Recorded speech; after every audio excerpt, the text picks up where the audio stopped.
Esia bwade shimamba ya mamu nyina che ya mwakwa Badwam TV Badwam kase so ya dani ase ni nkranhyense me na bina no pen so wode amaye nti samasie na broso so utibie sa Adom TV Badwam kase oko Facebook/Adom TV a kase no ho Go TV 176 DSTV 280 sabno ne to dwa mu bi ya wobetini asomdua fa ne ntoma pefra e NDC kokose wo mra hye fie entem ne titu eni akendifo no ye de sansam ni kiremu no ebebro na fe yakọ efise ne ya make say baby ani zongo ene Asante Gold mines adwumakuo no mentime ho ase na pie mu no stray bullet bi akọka ba ma bi ne ntọhwa ama baby oda no ginyame ebam sansam ni nsem bi na no pay wo bete sa Adom TV Badwam kase medin afia amankwa tamaklo afia ni die mutie se de nsam ni kiremu ankasa etie Meka say se ya asomdua fa ne ntoma pefra e NDC amaneko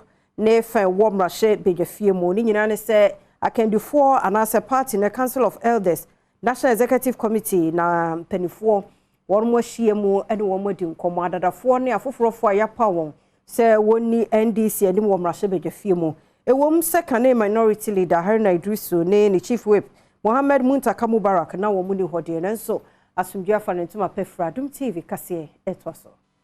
I think that these current challenges have brought the issue back on the front burner. So one of the takeaways from this meeting is for us to go quickly and expedite action on establishment of the framework for the running of our caucus in Parliament in future. Openi onu no di dom kitwa no enim omanfo a na womo eneda ano no enim ede enkrata ekoma NDC amanyoku no Dr. Dominic Ayene ede tudwa se wono de na womo ehwe ekwan a womo efa so etu anamo no eno wasem anana womo eka na emum enye omanfo a womo esesa womo no wosan ede to omanfo yi enim se womo enka wono mum enam ensem ampenifo ede abetudwa yi. When we sent the petition to the Council of Elders, I emphasize one thing, that this petition was not about the new leadership. It was not about Honorable Atufose. Neither was it about Honorable Amagua. Neither was it about Honorable Agoja. This petition was not also about Honorable Haruna Idrisu. Neither was it about Honorable Abeji. Neither was it about Honorable Muntaka. Sari abusia ya besha no so akaya baby ani zongo resident ene military guards a womo ebo Asante Gold Corporation ho eban no mentime ho ase unity na wohwe awie mani panum de wonmo eprai na nei de mu a wonya mfie duonu baako ani din de Aziz Halidu stray bullet bi akoka ne ntosho no amasesei womo ehyiremu adabre mu eden mu nkyiremu Adom TV kase etwaso. Abdulaziz I am a buying friend Abdulaziz in the mame. A friend make a chair me say ya bought me bunny too. He besides ya bought to us home. Or say according to sources or no tea and say Aquano of ye no taste I see ya bone offer. Until you from Bruno no so Baba Hentia ya bone offer. Jamra for no make a chance on sanity and coffee. Jefian coin muno na ni phone a crown a finish a tofu. Nti amra okoto se ofofo no na hu se sojani abulete no opapa de to Adom News nsentwofo enim se wono de wo hwehwe se antrentini ebededi de maile se sisia no ekwan mo befa so akwala no obeba nkonu no eno na sisia enyiame na tunso ma se ne daahye enti no ekwan mo befa so meboa akwala na ma ono so ne nsa akwana no no eno na enyiame.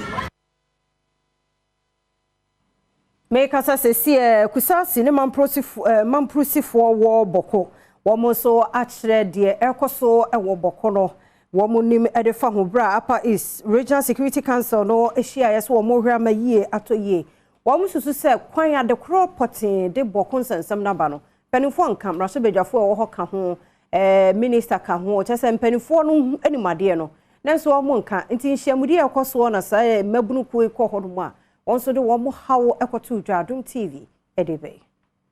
For sympathizers, the security they are here. They will tell you they know where the problems are coming from. But why is it that They cannot map out strategy to ensure that this bandit will not continue to disturb the peace that we are enjoying in Boku. It's because of politics. And we always blame you, regional minister, as head of RECSEC. Every day I blame you. Even on television, I put every blame on you. Because I cannot understand why, as RECSEC and your casemen are misbehaving, and you cannot call them to order. I find it very difficult. If a Mampusi man was the MCE and the town was still like that, do you think we will allow him to still occupy that place because he's a Mampusi man? No. Mampusis cannot wipe away Kusasis. And Kusasis cannot wipe away Mampusi. But why didn't you get to the people and let them, this thing get to them? You go to television and be saying it. How many people will hear you? Engage them, let them understand this. You said if it is the chieftaincy, they can take 200 years. They cannot overturn the chieftaincy. Fine, that is your saying. Let the peace, talk to them and the peace will be, so that they will be going to court and see whether they can overturn it or not. Or whatever possible way, direct them, but not to take certain stance that is completely biased. Upper East Regional Minister Stephen Yakubu added to Adom News and him say, Omanfoi NC Abutre, Nampini for Enfanema Inua Quem, Seno Mobeshe Amasumbi Abampatemu. It is only Upper East RECSEC that meets almost every week. Almost every week. Because of Boko. It was Boko, Kandega, and Doba, but now mainly it's Boko. And all the things that you have brought up, we have been dealing with it. They are right here. And we are working behind the scenes. We do a lot behind the scenes. What I want all of you to know is that, as a person also, definitely, it's not everybody that probably likes me. So even if we are doing good things, people will say we are not. And that information will get you quicker. Abro swafo yi etu anamo efinhye mu na se a wakotena ni hyemu se wokon enam se maburu egu funtinu wo mo eye wo mo adwene se wo mo esi swafo yi ekwan wo ehye ya na otimu enam se na wo mo eni abre.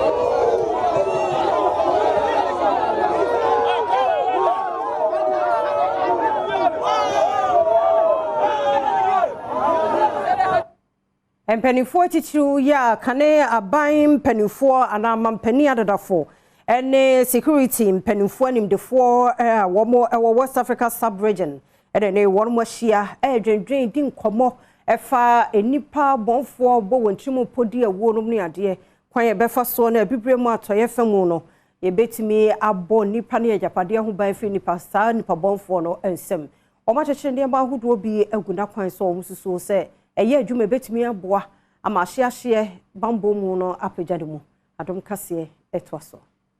There's a disconnect between the political and economic elite and what they say and how they behave and the hordes of people who are uneducated and unemployed. The state in Africa means absolutely nothing to the people of this continent. Our leaders have failed and they continue to fail. In their search for power, they lie. They tell stories and make promises that they know they cannot fulfill. And that disconnect creates an anger, a frustration that then allows the narratives of those who want to destroy the state, the extremists, to sound rational and to give hope. Enwechi ena enka ne mampanyina no wo Nigeria man no emu Olusegun Obasanjo ebusa se eba ne sen ena amampanimfo bi eyenhwe ha ema oman bi sikasem esei ansana ode nhyehyeye agu akwamu ayeniyi. We sat down, as Greg said last night, listening to one of the politicians in this country telling all the story of how Ghana got to the position it is now economically. And you will be wondering, well, what was going on when all this was happening? What was going on? How did you allow it to get to this stage? empanimfo yi ehwe kwan se tena watena se akasa yi ebetimi aboa ama bambonsem ayeye kanise relio mampanyini ns by koroma enso eba adwumadi no asebi na wodi tudwa se so manfo nso edi nokre emampanimfo. We know the problems. We have been advised on the solutions, on the way forward, what to do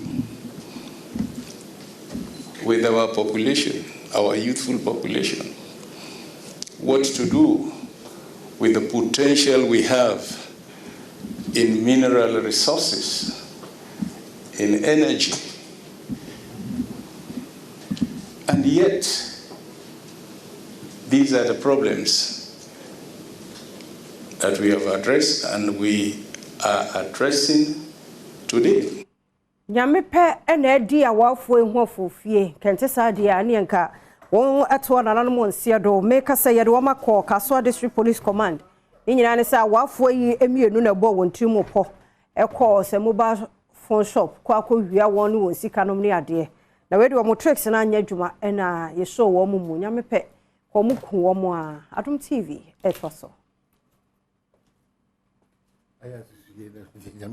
for me no buy say omutobo be man di kan si buy me we man no se me mpe ti me ba keto as fi school abasa award no first water e na mayi mani na me hwa akwa on yato waka wa igbem say oba ni nsimra we so asa afa na bag tuntun ya say no de ye adwuma no esi fom ti like na me sister we ka chem say dabi mami ma mo nye de omo mba no mo ya akromfo na ye motor boy na kasa motor no mo ni na ye adwuma motor ni de on de wanya no ho adwane ekọ omo de motor na nam young boy bi wa yi ni ti aboji sa wa na tuntum on mo ni na nam to na oni omo nam omo ni obi aba o say oni motor ni na nam so bi wo so ya say oni motor ni na nam na be wi omo motor ni de okọ ntelo anu no enje say area on say battery I ndo mi ru anu eni so ntete area ha de anwa wi apa the attorney say almost 4 months nie me name sister was shop na me kan say me ko fie enti me buy no o si me ya wia na me si adan na o si nkofo no mo kon mo wia me fo na me si man bantem me was shop na mo buy say o mo ta de ha say me hu ya ni say oba ni say me mpewe me hu say boy ni say yenko na mo be hu me